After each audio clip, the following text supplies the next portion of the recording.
Olá, queridos, a graça e a paz do Senhor Jesus. Estamos iniciando mais um podcast Cristianismo Inteligente. E hoje nós vamos tratar de um tema importante, dando continuidade a uma temática que nós já vínhamos trabalhando e que nós já viemos, né? Estamos vindo trabalhando esse tema, que é a influência da pedagogia freiriana, digamos assim, Paulo Freire, né? O pensamento dele. A gente já viu no primeiro momento, no primeiro podcast com o professor Eli, que no final das contas não é nenhuma pedagogia, né? É uma outra proposta. E hoje nós vamos falar disso, mas de uma perspectiva mais abrangente, porque é a influência dele no contexto evangélico, contexto cristão de uma maneira geral e evangélico, né, também, especialmente na área do ensino.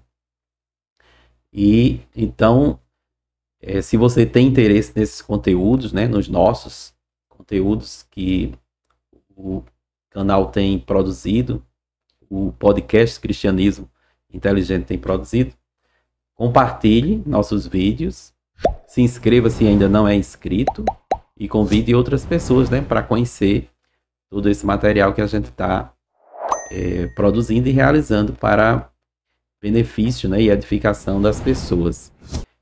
E hoje, para tratar dessa temática, eu trouxe um amigo também que transita nessa área da pedagogia e também das discussões filosóficas e teológicas. Eu estou falando do Eric Freire. Graça e paz, Eric, e seja bem-vindo ao nosso podcast. A graça e a paz do Senhor Jesus, né? Seja com todos que estão aí na audiência, né? E que seja proveitoso mais nesse dia, né?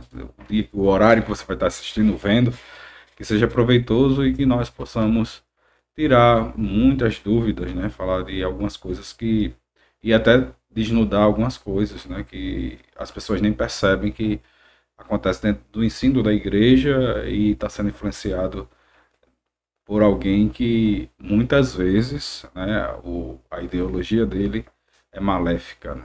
Sim. E eu convidei Eric para tratar desse tema também porque Eric tem formação na área, né? Ele é pedagogo, fez pedagogia pela Universidade Federal do Rio Grande do Norte. Ele também tem formação em Direito pela Universidade do Estado. Tem bacharel em Teologia pela nossa STADEB. E aí vai também a propaganda, né? Para quem não tem a formação teológica, buscar nessa instituição. E eu estou lá também como um dos docentes, né? A nossa STADEB. E Eric é um dos nossos ex-alunos. Ele também tem especialização e mestrado em inteligência multifocal pela FCU, né? Que é a Florida Christian University. Bom, além dessa formação toda de Eric, tem duas coisas importantes que também tem muito a ver com a nossa conversa hoje, que você criou o FAPED, né? Que é um curso de aperfeiçoamento, digamos assim. Formação e aperfeiçoamento de professores da escola dominical. Isso. Eric é um amante da escola dominical, sim, né? Sim. Sou professor da escola bíblica desde os 13 anos de idade, há 30 anos já. Olha aí. Eu acho que eu estou disputando mais ou menos esse título com você.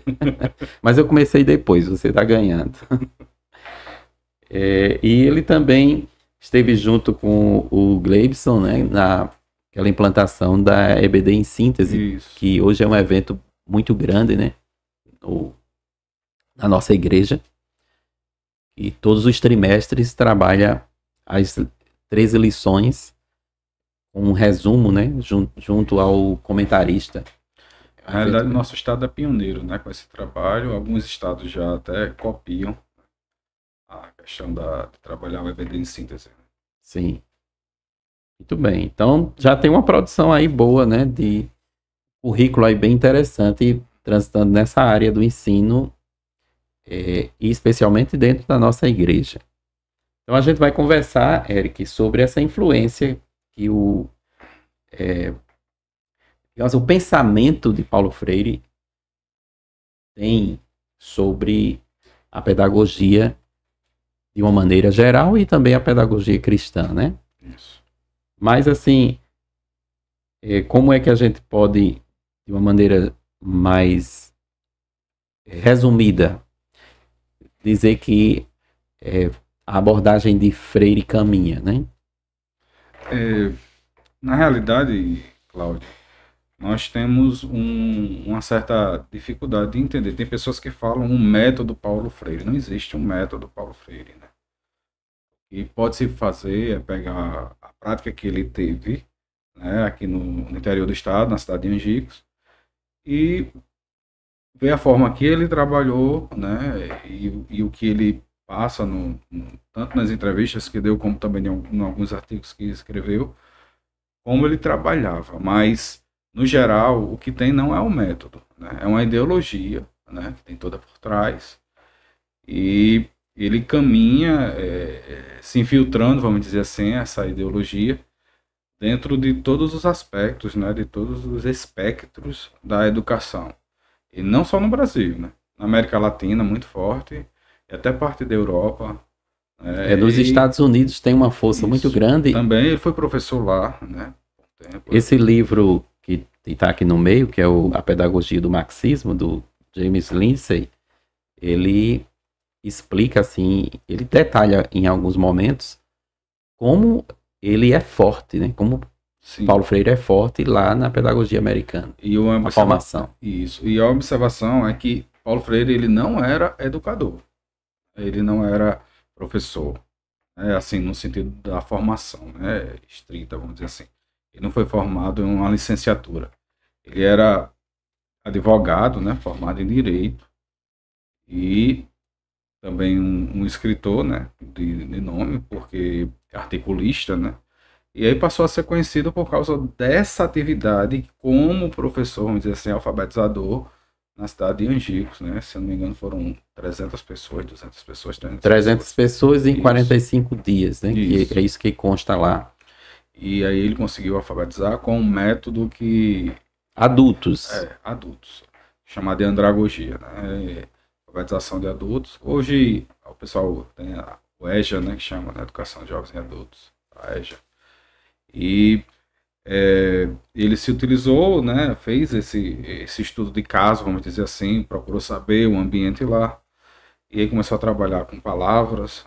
Depois ele foi fazendo, né, a chamada analiticamente, ele foi trabalhando e conseguiu alfabetizar algumas pessoas. Não é a melhor forma, não é o melhor método de alfabetizar nem crianças nem adultos, mas ele conseguiu ter êxito, né? Ele conseguiu levantar, vamos dizer assim, essa moral das pessoas que não tinham mais esperanças de aprender a ler, né? E aí ele começou a ficar, vamos dizer assim, famoso. Mas o que fez com que ele ficasse mais conhecido foi algo que poderia ser, e muita gente pensar que atrapalharia, mas não foi. Que foi o período do regime militar, né? A partir de 64. Que é quando ele começa a escrever seus primeiros ensaios, e aí começa já a ter algumas influências e, dizer assim, o governo militar começa a persegui-lo, né, sobre os seus pensamentos, as suas ideias. E aí, com o tempo, ele é exilado, e aí, em cima disso ele sai como um Marte vivo. Ele vai para o Chile, anda na América Latina, Europa, Estados Unidos, recebe vários títulos, doutor honoris causa, e passa a difundir a sua ideologia, né? A sua forma de pensar a educação, sem nunca ter tido uma formação na área da educação. Mas era o que ele pensava sobre isso. Tanto que hoje a gente está questionando, e muitas pessoas hoje questionam, a sua forma, né, de pensar a educação. Sim. Só trocando em miúdos aqui, o regime militar, naquele momento de 1964, chamado golpe, né? Uhum. Ele vem justamente contra uma outra proposta de empreendimento político que estava para ocorrer no Brasil, que era de viés comunista, né? A gente intitula o nome como viés comunista. E eu acho que até às vezes a gente erra muito. Sim, Porque a visão não é comunista em si. Ela se torna, né? Porque a visão dele é materialista, dialética histórica, né? Então, não, mas ela comuna, né? No caso, ela comunga junto com o comunismo. Mas, quando a gente vai tratar do movimento em si, na prática, era o progressismo. certo.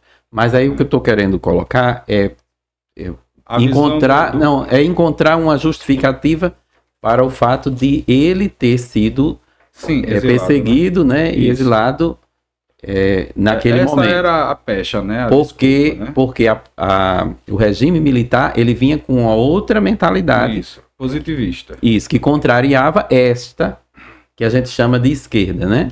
Que a gente trata muito os militares, e é um erro grande também, historicamente falando, e das pessoas até que se dizem conservadoras e liberais na economia, e conservadoras nos costumes, né, como nós cristãos, dizer que o regime militar é um regime melhor, né, de que a democracia é isso ou aquilo.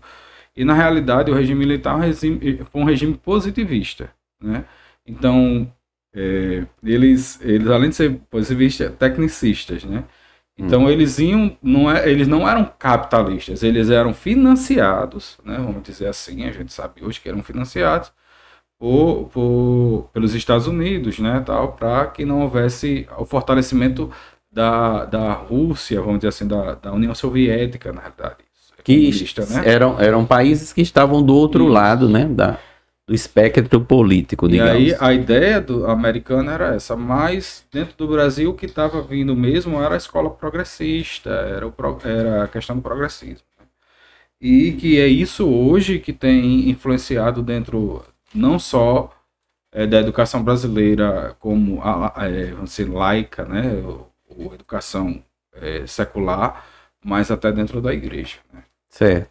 Bom, eu queria só fazer essa observação, né, para a pessoa entender, quem não tem familiaridade, né, com a obra de Paulo Freire e as ideias que estão ali presentes, e o fato dele ter sido perseguido pelo regime militar. Isso. Por causa do comunismo, né? Isso. Assim, a pecha é o comunismo. Mas porque ele era próximo de toda essa proposta, né? Isso. E o regime estava distante dessa proposta. Então isso justifica ou explica o fato, né, dele ter sido exilado também. E aí deu bastante munição para que ele pudesse produzir as suas obras. Na né? realidade, fizeram com ele, né, naquela época, o que estão fazendo hoje com muitas lideranças conservadoras, né? Quando você persegue, e foi o que aconteceu com a igreja também, quando você persegue, cresce, né? É o contrário. Então, perseguiram, ele se pôs como, vamos dizer assim, de forma pieguista, né? Como alguém que era vítima, e foi para outros países, né? Outros estados, aí ele se fortaleceu. Principalmente no Chile. O Chile foi muito forte. E outra, a gente tem que também ter um contexto. Nesse mesmo período parecido, a Argentina também passou por um regime ditatorial. Chile também já tinha passou depois também. Então, vários países da América Latina estavam passando por isso. Então, esse contexto de libertação, de liberdade, veio a calhar, porque é um tema que gera engajamento, né? E que as pessoas serem libertas, isso é bom, isso é legal. Na mente a gente pensa, mas a gente tem que ver nos mínimos detalhes o que é realmente essa libertação. Sim. A influência dele nessa libertação do oprimido, sendo aluno, né, a parte da educação, do oprimido, agente social, a pessoa, o cidadão, com o governo, do oprimido, aquele que é cristão, está numa igreja e se sente oprimido pelo seu pastor ou pelo seu líder espiritual. Você falou aí, Eric, você usou uma palavra que foi a palavra analítico, né? Um método analítico, um modelo analítico.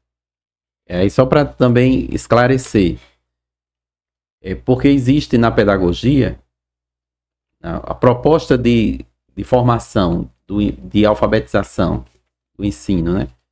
Os dois métodos, o método analítico e o método sintético. Vamos trocar em miúdos também? Isso aí para o pessoal entender. Para ficar bem fácil, o sintético é o beabá, né? Que a gente aprendeu sempre, juntando os fonemas das sílabas, no caso, eu estou falando em relação à alfabetização, né? Isso. Então ele fazia o contrário. Ele ia do todo, né, da palavra, né, ou da frase, para que o aluno depois fosse destrinchar aquela palavra, né, através das sílabas. Até chegar no primeiro elemento. Isso. Então o método sintético ele parte da parte para o todo. E esse sistema dele, esse método analítico, né? O analítico é o contrário, do todo para a parte. Do todo para a parte, ele vai de encontro, ele choca com a neurociência. Sim, o cérebro ele percebe melhor você trabalhando de forma utilizando os sons, né? Os fonemas. Primeiro o som da letra, né? Das vogais, das consoantes, depois a junção delas, formando as sílabas, né? Aí beabá, por quê? Porque é mais fácil para o cérebro identificar e depois ele vir fazendo essas codificações e transformando isso numa palavra, depois numa frase, depois num conhecimento mais elaborado, até trazendo a interpretação, não só ler, mas depois trazendo a interpretação. E ele vem do contrário, ele vem da interpretação para a letra, né? E a gente, até assim, se você for um pouquinho leigo, mesmo assim você não tem muita lógica. Porque o conhecimento ele tem que começar de uma base para você ir galgando, subindo mais, né? Parecendo até com a questão da Bíblia, né? Que diz que a gente vai galgando a estatura de varão perfeito. A gente vai galgando a estatura de maior conhecimento, né? De melhor cognição, de maior aprendizagem daquele assunto, quando a gente vai buscando mais. Então, ele vem do pouco para o muito, né?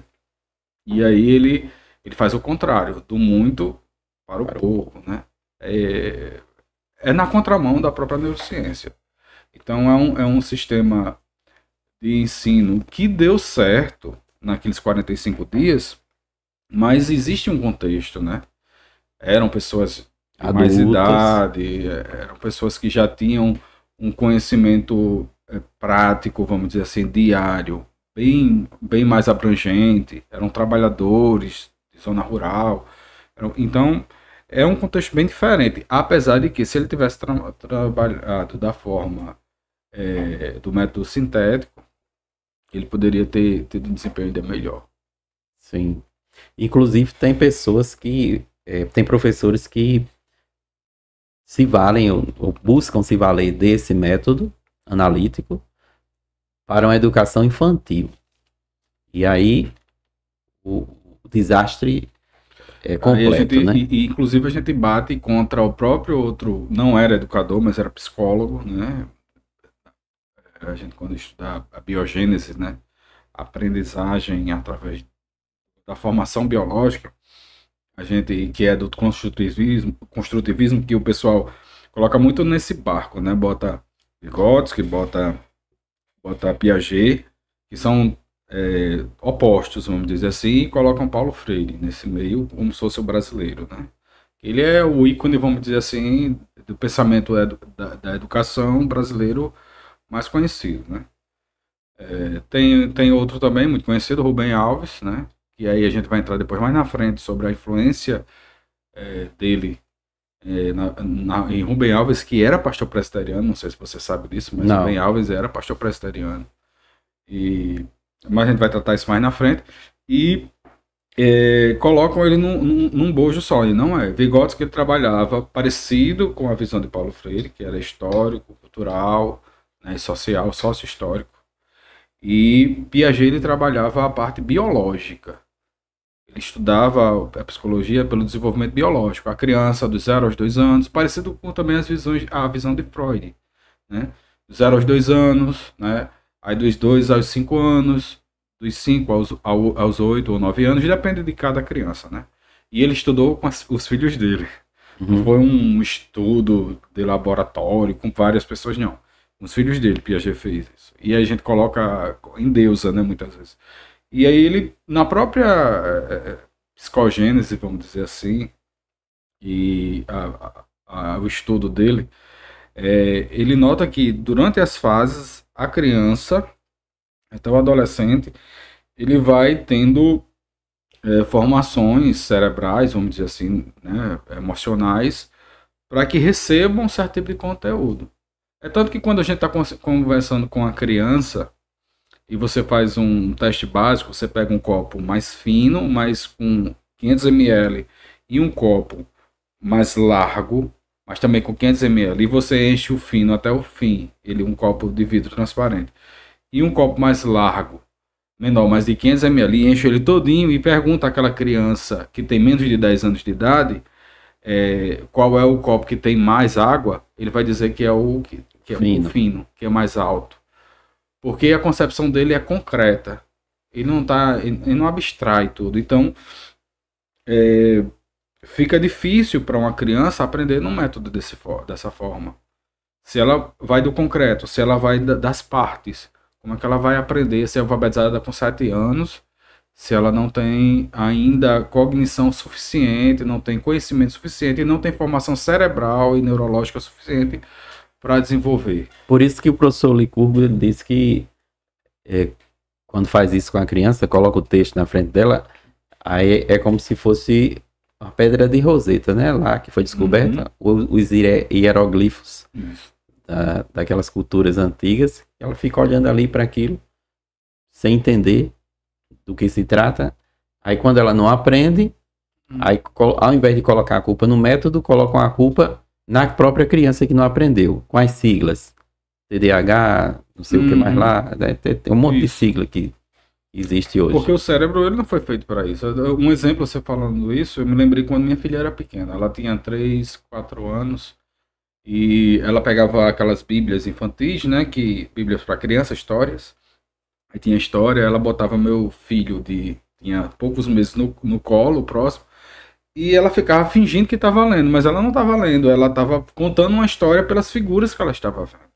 Sim. Porque para ela aquele texto ali não tinha nenhum significado, o que tinha significado era a imagem, né? Porque a imagem é concreta, e para ela a palavra em si não é concreta, ela tem um conceito abstrato. A imagem você vê e já sabe o que é. Isso. Mas a letra é uma codificação, então não tem como ela desenvolver. Por isso que se choca, esse método analítico, ele se choca com os estudos que você disse aí da neurociência, né? Neurolinguística e até tal. A própria visão, se a gente forçar um pouquinho, piagetiana, né? A educação da próprio construtivismo, né?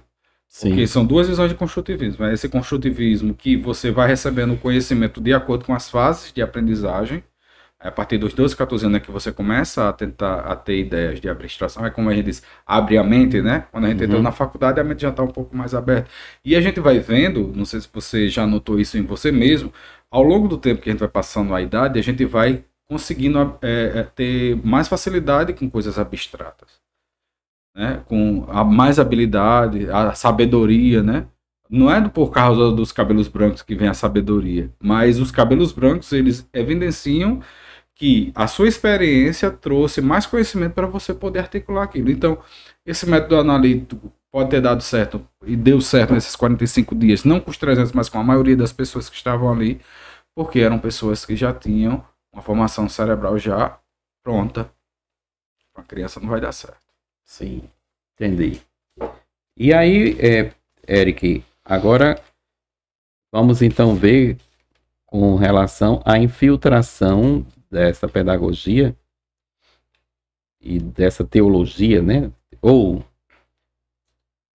essa relação entre a chamada pedagogia, eu vou sempre colocar assim pedagogia de Paulo Freire, entre aspas, né?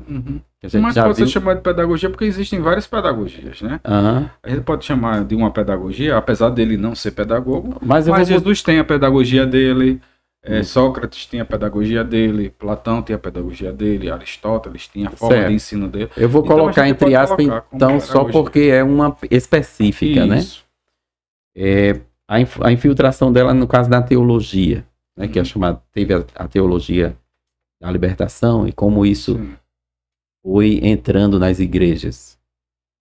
Essa influência de Paulo Freire, né? Freiriana, a pedagogia freiriana, nas igrejas, ela casa muito com aquilo que vocês já até comentaram.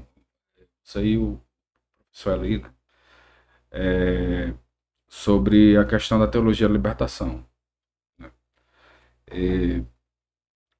Na realidade, Paulo Freire, o pensamento dele influenciou diretamente, né, Leonardo Boff, no Brasil. E nessa influência, influenciou a pedagogia, a teologia da libertação.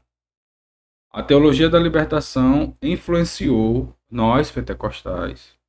Olha só, se você for para a igreja evangélica, protestante, onde é que você vê o maior número de pessoas com menor condição financeira? Pobres. Quais são as igrejas? Pentecostais. Pentecostais e neopentecostais. Qual era o foco da pedagogia de Paulo Freire? Era dos ricos? Os pobres. Os pobres. Os ricos é um exemplo. Ele foi lá ensinar pessoas que não eram alfabetizadas e não tinham condição financeira, a maioria trabalhador rural. Essa influência da pedagogia dele, prática, da pobreza, né, ela encaixa com a Igreja Católica. Por quê? Porque a Igreja Católica, ela tem... Você pode ver quando você vai estudar um pouquinho da história, que a Igreja Católica, ela tem aquela questão de dizer, olha, você, pelo menos no período medieval, você nasceu pobre, você vai morrer pobre. Né? Eu estou trazendo em miúdos, para a gente não trazer as teorias. E o protestantismo, ele vem a calhar junto com o capitalismo. Porque, vamos dizer, não, porque o mundo ocidental foi formado exclusivamente pela Igreja Católica. Eu discordo. O mundo ocidental, ele foi formado inicialmente pela Igreja Católica, mas ele foi transformado pela visão protestante.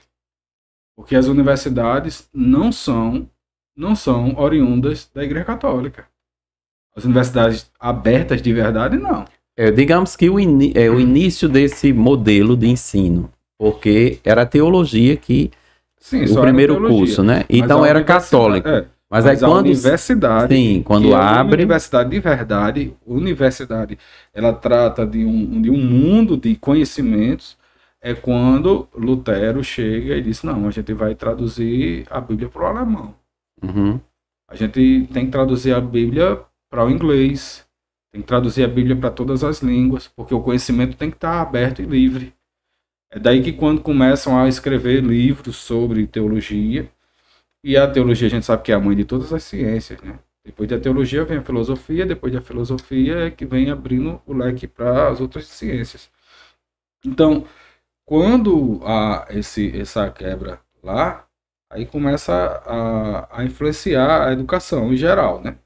E quando chega aqui, nos anos 60 e 70, as igrejas católicas, né, junto com aquele movimento também forte, um movimento forte carismático, eles começam a agir de forma diferente para tentar resgatar aqueles católicos, né, cristãos católicos que estavam indo para a igreja evangélica, principalmente para as igrejas pentecostais. Vem um movimento carismático. Junto com o movimento carismático, aí depois vem a teologia da libertação, porque você vai buscar os pobres que gostavam de ir para a igreja pentecostal. Então tem esse contexto. E aí depois, essa influência tem uma reação da própria igreja evangélica, que é com um movimento que não tem nada a ver com o evangelicalismo, que as pessoas tratam do evangelicalismo, né, aquele movimento de Billy Graham e outros, né, grandes nomes, que queriam integrar toda a missão da igreja com todos os atos, né, vamos dizer assim, com toda a cultura, a arte, a educação, a música. Isso aí é correto, porque o evangelho tem que estar em todos os ambientes, todos os aspectos. Só que dentro disso aí, influenciado não pelo evangelicalismo, mas influenciado pela teologia da libertação, vem a teologia da missão integral. Eu diria que tem uma diferença, Eric, entre a teologia da missão integral e a missão integral da igreja. Quando a gente confunde as duas coisas, aí coloca tudo no mesmo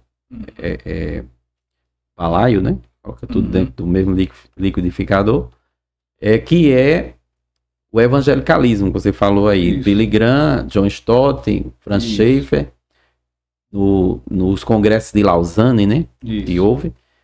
E eu lembro de uma frase que era o lema, que era o evangelho todo para o homem, todo para todo homem. Isso é a missão integral da igreja. E quando a gente lê os livros... Mas o princípio ativo era o evangelho. Sim, o evangelho. E quando a gente vê... A missão integral já vem com outra visão. Mas só para dizer aqui, quando a gente vê os livros do Franz Schaeffer, que seria o, digamos assim, o filósofo, ou que tem pensador, né? É o pensador com mais viés filosófico dos três. Né? Que Billy Graham era o propagador, né? O grande pregador. O teologista. Vamos dizer assim, esse outro, isso. Né? O Schaeffer. John Stott, né? Aquele grande escritor e tal. Mas o Franz Schaeffer, as obras dele são mais carregadas de filosofia, isso. Né? Mas o Franz Schaeffer deixa claro sempre ali que é o evangelho influenciando a cultura. Né? Não pode inverter as coisas. E por isso que o nome ficou como evangelicalismo, ou seja, o evangelho como o ismo, né? Muito sendo levado, sendo processo de transformação em todas as áreas. Isso. Aí quando vem aquela ênfase exagerada vou usar aqui o termo justiça social, né, que é um termo que gostam muito, né, sociopolítica, né?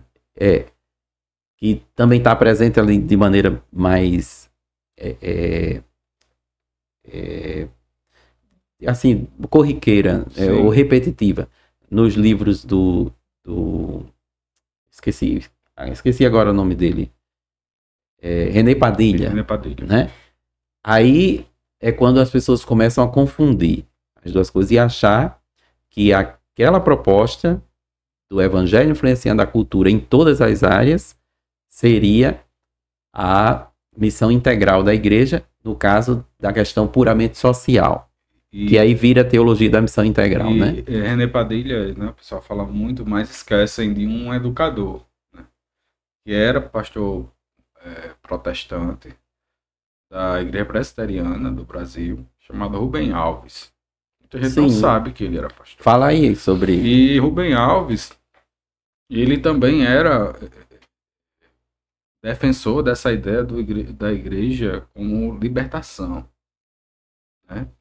E ele foi influenciado... Que libertação? Essa libertação da teologia da libertação, que a gente vai tratar, né? Dessa libertação, até porque também os presbiterianos não acreditam nos dons na questão da libertação espiritual, no sentido, vamos dizer assim, que a gente fala, né? A libertação no sentido pentecostal, né?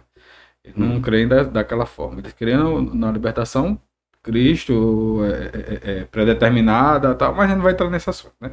Aí o que acontece? Ele é um dos que é influenciado pela teologia da libertação da Igreja Católica, que foi influenciada por Paulo Freire, né? Essa teologia da libertação foi influenciada por Paulo Freire, e ele começa junto com René Padilha, né? Padilha, ele começa a também difundir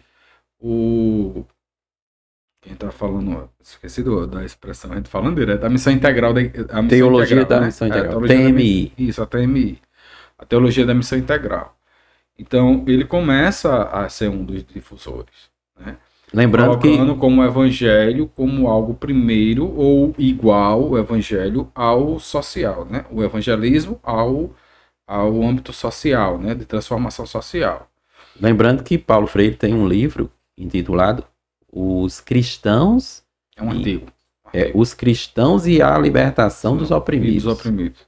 Ele faz duras críticas à Igreja Católica tradicional, não esses amigos dele, né, Leonardo Boff e Frei Beto e outros que já estão do lado dele, né, mas ele faz uma crítica à Igreja como um todo, principalmente na América Latina, que a opressão deveria ser combatida pelas igrejas, né, a opressão do Estado, a opressão dos que vivia alguns regimes, né, totalitários ou ditaduras, e ele trata como se fosse a responsabilidade da igreja fazer isso. Isso não é responsabilidade da igreja. Confunde-se, inclusive, os termos, né? Isso. Tem um livro muito bom que eu tenho citado quando a gente conversa sobre esses temas, que é Porque a Justiça Social Não é a Justiça Bíblica.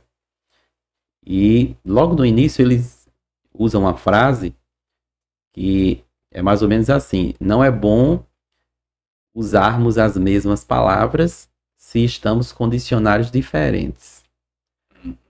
Aí você tem uma listinha aí de palavras, expressões, né, que a gente vai ver aqui já já.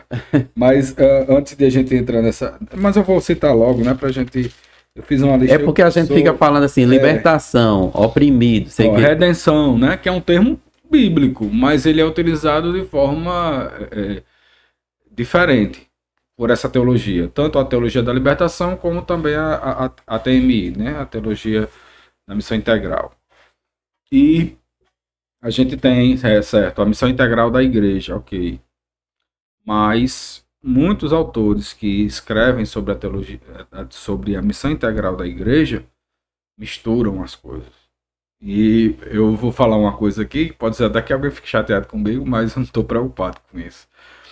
Uma lição de 2011 da CPAD, da Escola Bíblica Dominical, inclusive eu fiz o resumo dessa lição.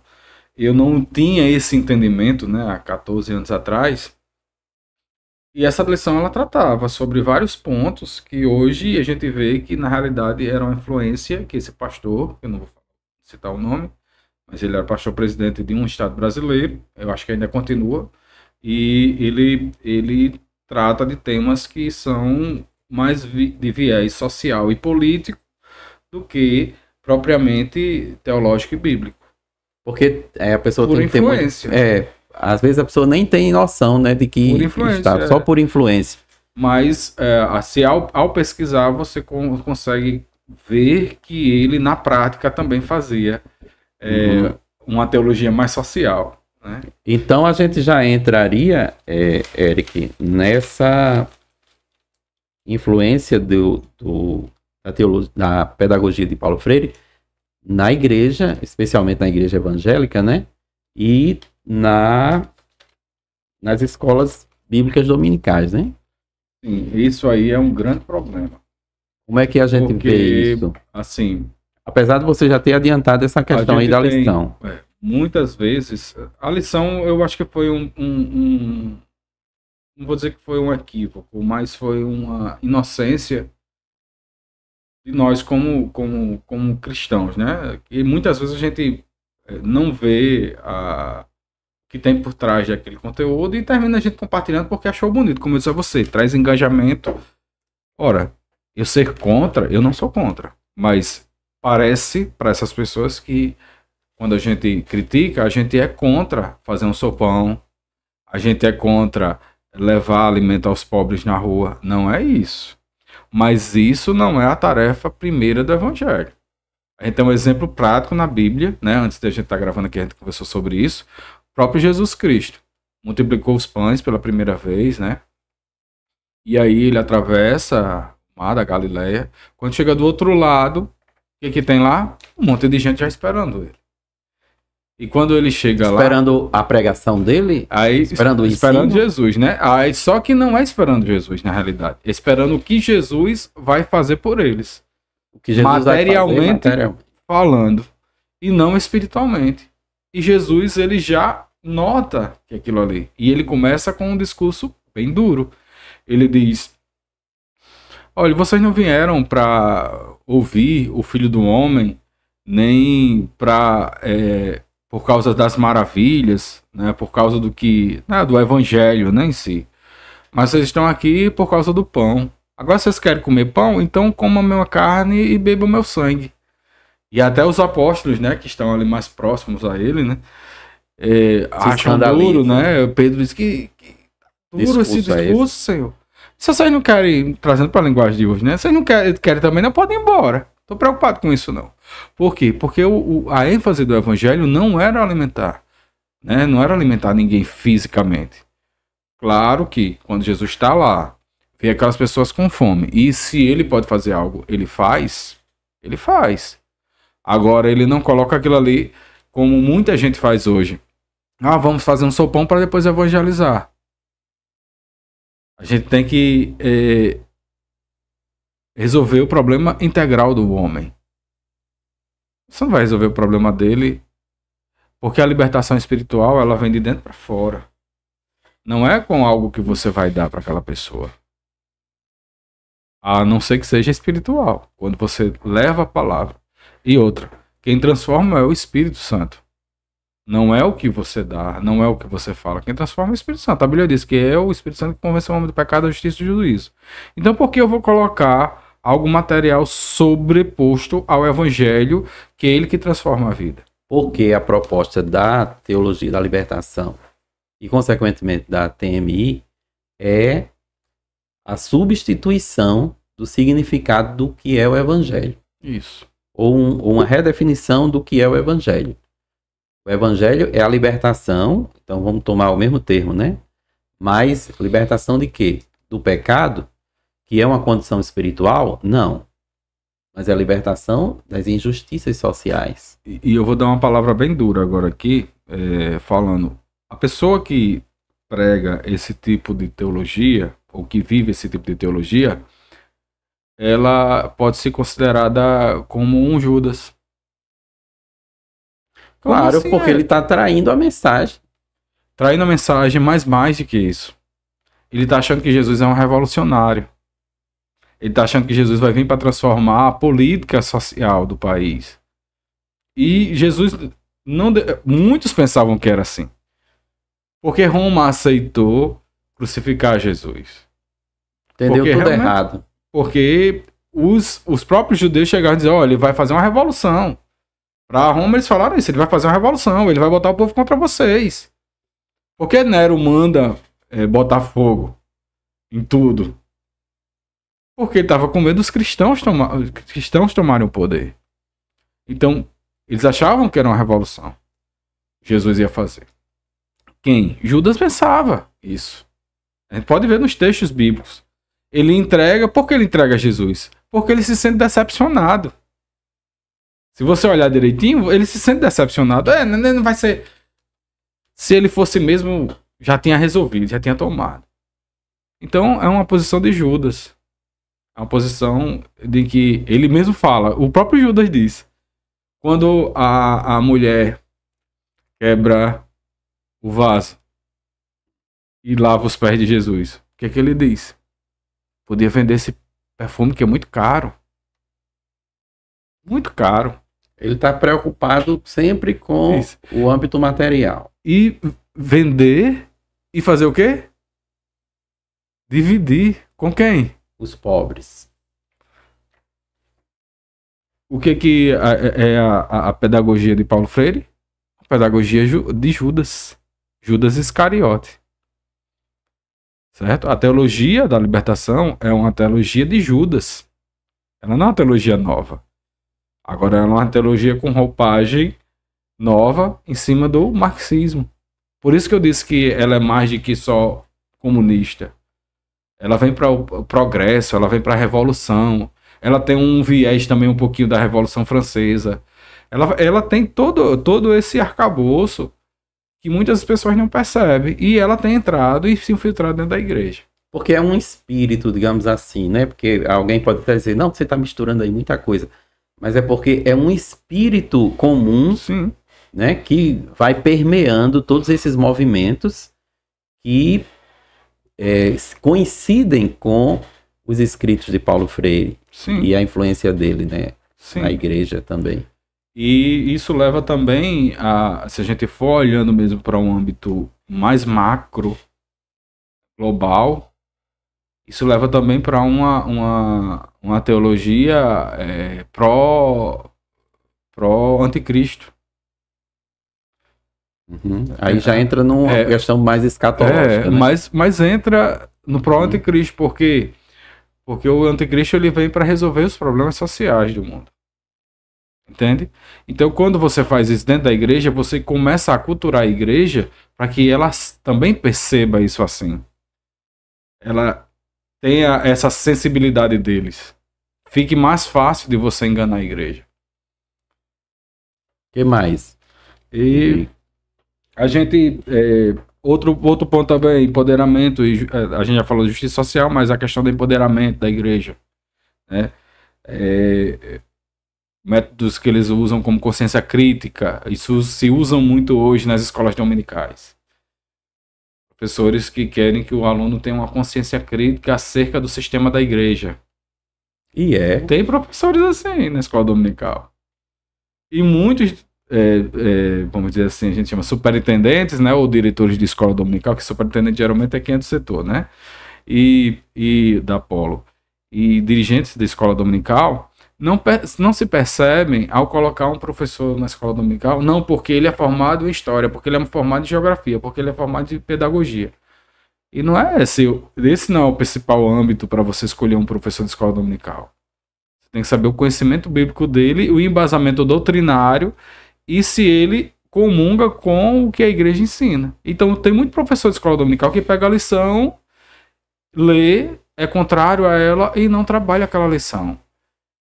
E aí termina trabalhando, às vezes, outros aspectos que são contrários ao próprio evangelho e à doutrina. Então, e isso é pesado, por causa da consciência e do empoderamento crítico. Então, os líderes da escola bíblica dominical, no caso, os superintendentes, diretores de escola dominical, têm que acender o alerta em relação ao perfil dos professores, o perfil ideológico dos professores que estão sendo colocados na escola dominical. Esse próprio curso que a gente fez, o FAPED, teve uma pedagoga que passou por esse curso, foi deixado um pouquinho de lado, aí botaram outro pedagoga, né? O material dela, didático, era embasado 50% a 60% na pedagogia freiriana. Aí ele está formando professores para as escolas dominicais do estado do Rio Grande do Norte, nas nossas congregações, e está incutindo que a forma de ensinar deve ser com um formato crítico social de Paulo Freire. Não aparece o nome lá. Aparece citações, aparece de forma direta, mas a pessoa não sabe. Eu digo a você, a pessoa não entende que isso ele está indo contra o evangelho. Muitas vezes ele não está vendo. A questão também até no próprio missão, nas ações de missões, a enculturação da fé. Você querer adaptar o evangelho à cultura local. Eu não estou falando de fazer de tolo para ganhar os touros, eu não estou falando de respeitar a cultura, eu estou falando de o evangelho chegar e não ter transformação espiritual. Sim. Ser só mais uma cultura que chega e se entrelaça com a cultura local. Porque o evangelho não é cultura, o evangelho é espiritual. Isso aí também acontece. Tem acontecido, ensinos em cursos de missiologia, isso entra. E as pessoas nem percebem que isso vem da missão integral, da teologia da missão integral, que vem oriundo também da teologia da libertação. Então, são vários pontos. Inclusive, até levando alguns pontos por exemplo, se você tem uma estrutura social, se você respeita o próximo, né? Não tem essa história agora de você ter que respeitar o diferente em tudo. E a gente tem que respeitar as pessoas que são diferentes, mas quando se trata de pecado, a gente tem que ser intolerante com o pecado. E quando é em questão de doutrina, também a gente tem que ser intolerante com doutrinas erradas. Mas chega ao ponto agora de você querer unir todas as igrejas, e eu não digo só igrejas, religiões, né? O ecumenismo no modo mais lato, né? É porque o ecumenismo ele é entre os cristãos. Seria Não, mas a igreja... aí é estricto, né? O formato mais estricto. Eu tô falando... Não, aí eu digo o ecumenismo, Sim. ele tem essa questão mais estrita. Só que o diálogo interreligioso aí é mais abrangente. Do lato. E ele fala... Eles deixam... O Rubem Alves era um propagador disso. O próprio Bonino, né? Também. José Miguel Bonino.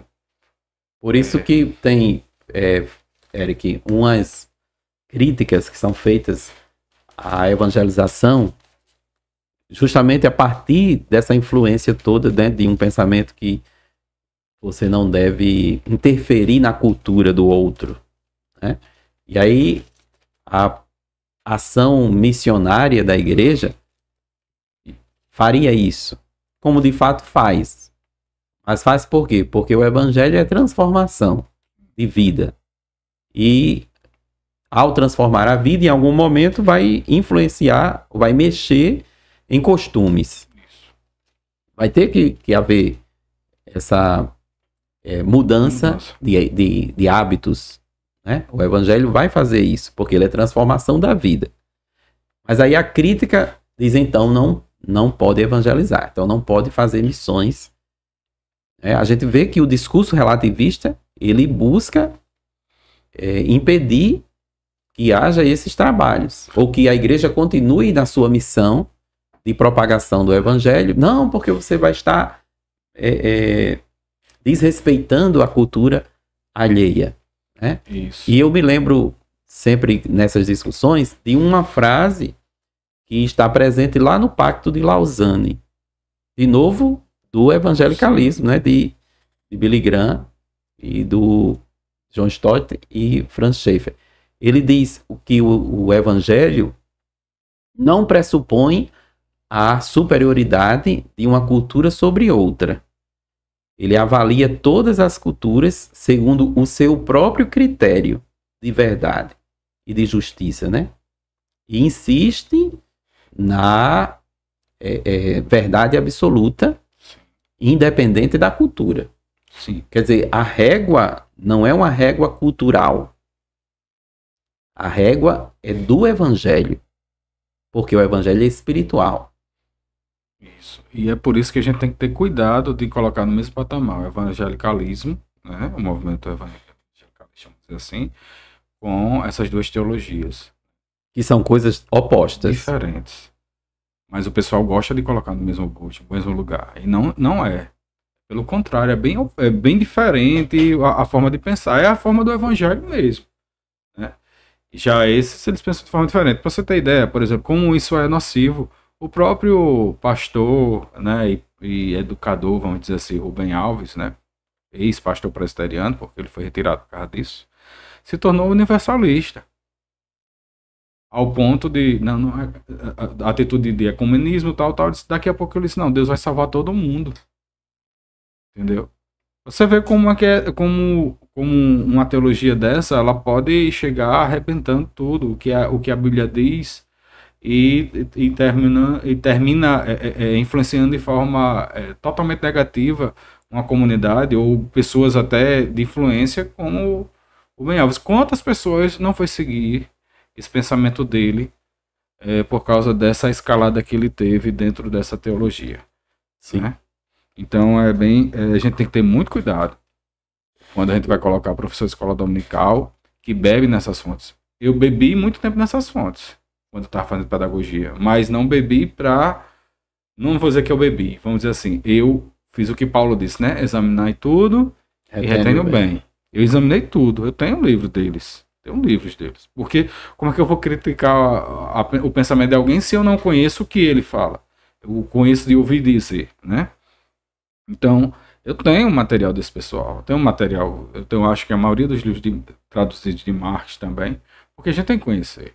Mas uma coisa é você conhecer, outra coisa é você praticar do jeito que eles ensinam. Né? E aí é quando o superintendente da escola dominical ele tem que ter esse discernimento. É discernimento espiritual.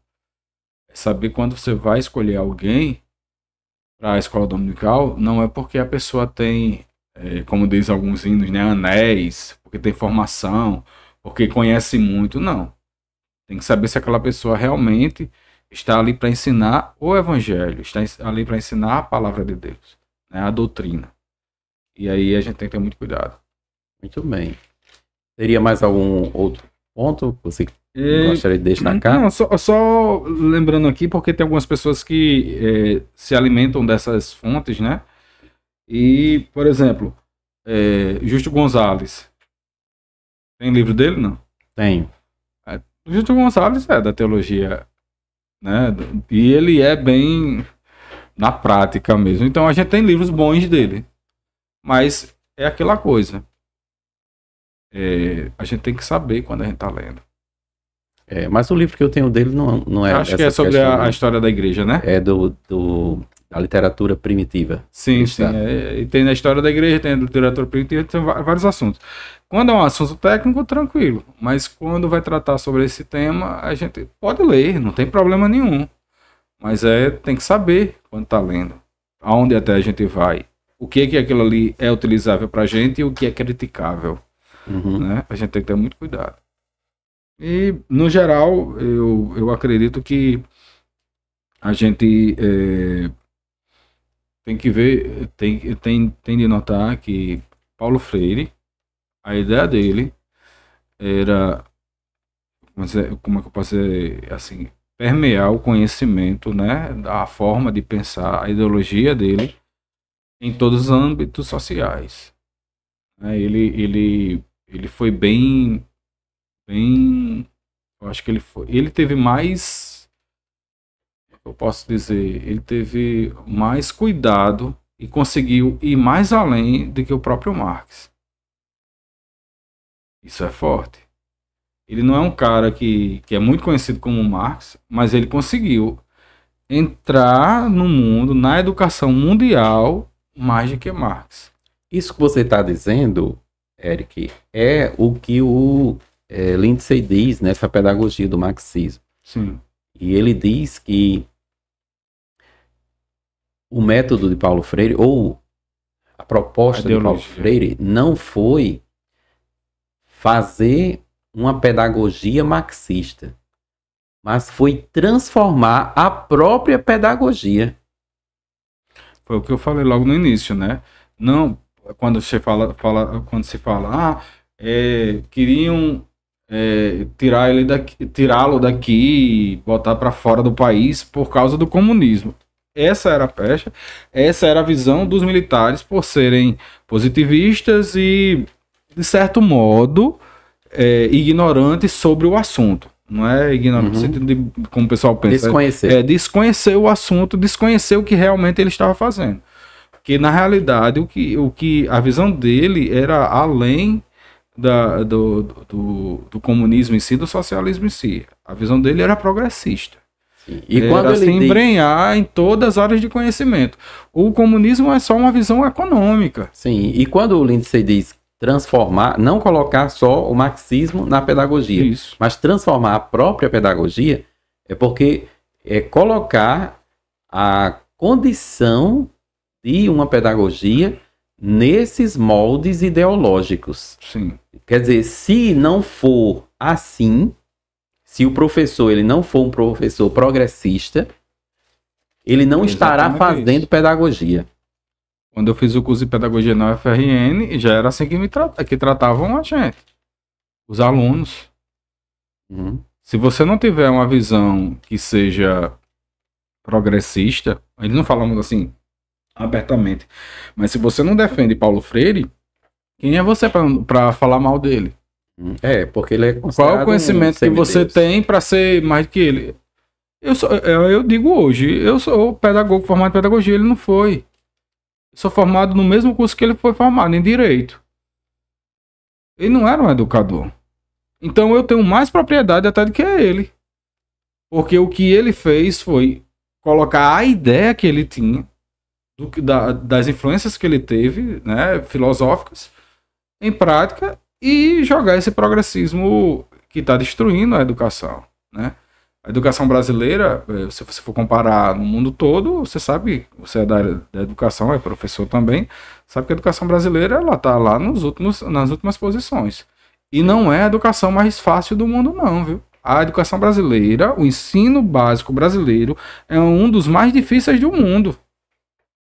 Se você for nos Estados Unidos, a prova de um Enem da vida, vamos dizer assim, são questões que a gente trabalha aqui no ensino básico, do 5º ao 9º ano.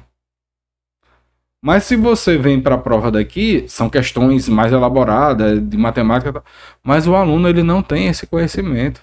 Por quê? Porque hoje a educação ela não está voltada para o ensino do conteúdo em si, vamos dizer assim, da aprendizagem do conteúdo em si.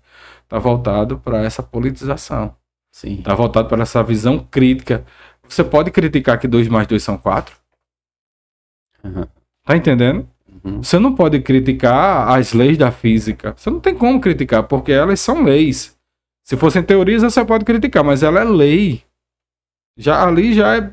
A gente sabe, na lei da gravidade, tudo que você soltar vai cair. O peso vai cair. Pode ser até uma pena, mas vai cair por causa da gravidade. Então, isso é lei. Então, você não tem como fazer crítica a isso. Então, quando você vai para um âmbito crítico, você vai trabalhar só nas ciências sociais, na área de humanas, e aí você vai ficar nesse debate ideológico e político e sem conhecimento mais aprimorado das ciências mesmo.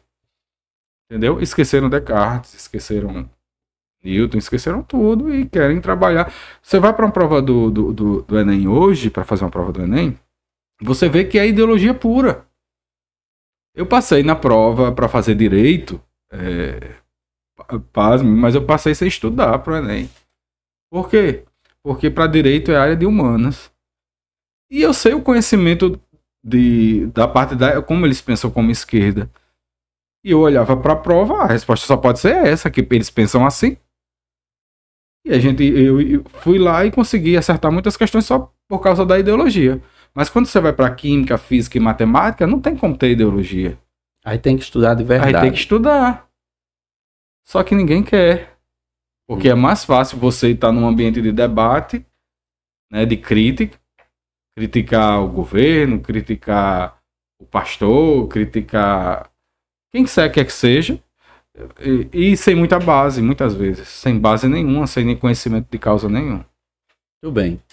Então vamos concluir, Eric, com uma mensagem de conscientização. Vou usar agora a palavra do próprio Paulo Freire. Vamos agora concluir com uma mensagem de conscientização. Agora, às avessas, né? Como se diz. Que mensagem você daria, concluindo, para o pessoal que vai estar acompanhando, né, essa nossa conversa? Em cima da própria etimologia, né, de conscientizar, de consciência, quando a gente tem conscientização, a conscientização ela não é, como Paulo Freire disse, política só. A conscientização verdadeira é a consciência da verdade. É aquilo que você tratou há pouco tempo e a gente falou sobre a verdade absoluta. E aí a gente vai para hoje, João 8:32, né? E conhecereis a verdade vos libertará. E quem é que liberta? E quem é que é a verdade? Quem que é a palavra da verdade? É o nosso Senhor Jesus, né? Então, a consciência nossa é da verdade do Evangelho. A igreja não é campo de batalha político, ideológico e social. A igreja é campo de batalha espiritual. É campo de ensinamento do Evangelho para a salvação da alma. E salvação da alma ninguém tira. Ninguém tira a salvação da alma.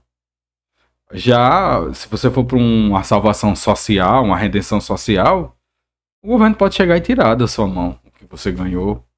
Pode tirar de você a possibilidade de falar, prender você. Mas quando você está com a alma liberta, né? E a Bíblia disse que a gente, quando crê no Senhor Jesus Cristo, é salvo, né? Quando a gente tem essa alma liberta, independente de onde você esteja, você vai ter paz. Como Paulo disse, né? Alegrei-me, Paulo da Bíblia. Alegrei-me nas minhas tribulações e perseguições. Ou seja, Paulo era surrado, mas era liberto. E a liberdade dele não era social nem econômica, porque ele disse: eu posso todas as coisas naquele que me fortalece. O que eu posso? Eu posso ter em abundância, mas eu posso não ter nada. Eu posso estar livre, mas eu posso estar preso. Mas eu posso aguentar isso tudo, porque eu tenho alguém que me fortalece. Então essa é a verdade absoluta. É Jesus Cristo, é o Evangelho. E é esse Evangelho que a gente deve pregar. Ah, o social é importante, mas é secundário. Né? Ah, mas se você for para o texto de Tiago falando que o verdadeiro Evangelho é... Olhe o contexto. Sim. Porque a fé sem as obras é morta. Olhe o contexto. Se você tem fé em Cristo, você vai produzir obras. Mas as obras, elas não são o principal da fé em Cristo. A fé em Cristo é a salvação da alma. Amém. Bom, pessoal, espero que todos vocês tenham gostado do nosso diálogo, né? Mas ampliando um pouco mais essa temática. E eu vou fechar entregando uma lembrancinha aqui para você. Eita, coisa boa. Quem vai gostar é a irmã Lélia. É. Ela gosta de planta. Eu vou levar. Pronto. E ela vai gostar demais. Para cuidar aí dessa planta, né? E sempre que estiver cuidando, vai estar lembrando desse momento nosso. Sim, sim. Aqui. Mas de você eu lembro sempre. Você é como irmão para mim, apesar de a gente não ter tanto contato, né? Isso. Próximo. Mas desde quando a gente se conheceu de verdade nos corredores. A gente já se conhecia, mas se conheceu de verdade nos corredores da UERN, né? Isso. Você fazendo lá a ciência da religião, eu terminando direito também, você terminando primeiro que eu lá. E a gente dialogava muito, né? Era muito, para mim sempre foi muito prazeroso conversar contigo. Amém. E aqui foi mais um momento de prazer de falar de algo que é importante para a igreja, né? Que é importante para nós como cristãos. Reconhecermos que nós precisamos ter consciência de que há influências espirituais malignas que usam âmbitos ideológicos e sociais para entrar na igreja e muitas vezes destruir a igreja. Sim. Amém, pessoal. Então, que todos vocês sejam edificados com todo esse conteúdo, tá bom? Deus abençoe a todos.